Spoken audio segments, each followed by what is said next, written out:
அன்பர்களே, வெளிநாட்டினர் பாரத கலாச்சாரம், ஹிந்து பண்பாடு, சனாதன தர்மத்தின் மீது ஈடுபாடு கொண்டு ஹிந்து மதத்தில் சேர்ந்து வருவதும் ஹிந்து விழாக்களை கொண்டாடி வருவதும் நமக்கு தெரியும். இந்த நிலையில் சைவ வைணவ ஒற்றுமையை வலியுறுத்தி குமரியில் நடக்கின்ற 12 சிவாலய ஓட்டத்தில் வெளிநாட்டவர்கள் பங்கேற்றது அனைவரையும் ஆச்சரியப்படுத்தியது. லாட்வியா நாட்டைச் சேர்ந்த 6 பேர் 12 சிவாலயங்களுக்கும் சென்று தரிசனம் செய்தார்கள்.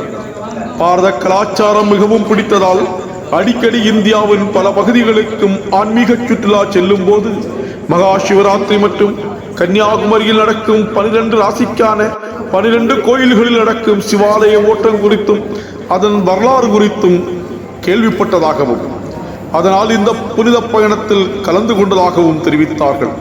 திக்குறிச்சி மகாதேவர் கோயிலில் அர்ச்சகரிடம் அனைவரும் தங்கள் பெயர் நட்சத்திரம் கூறி அர்ச்சனை செய்து கொண்டார்கள். பின்னர் ஆலயத்தில் பிரசாதமும் வாங்கிக் கொண்டு அங்கிருந்து அடுத்த ஆலயம் நோக்கி புறப்பட்டார்கள்.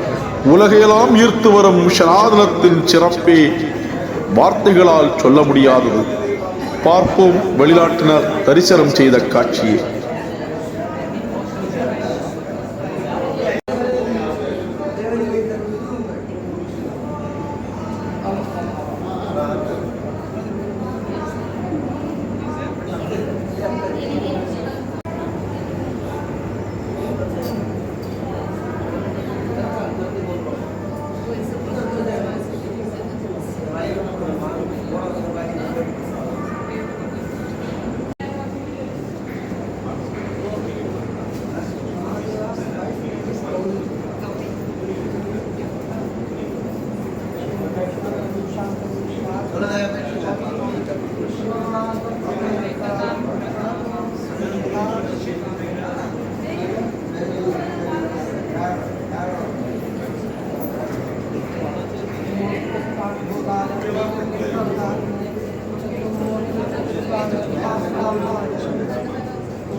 Kawan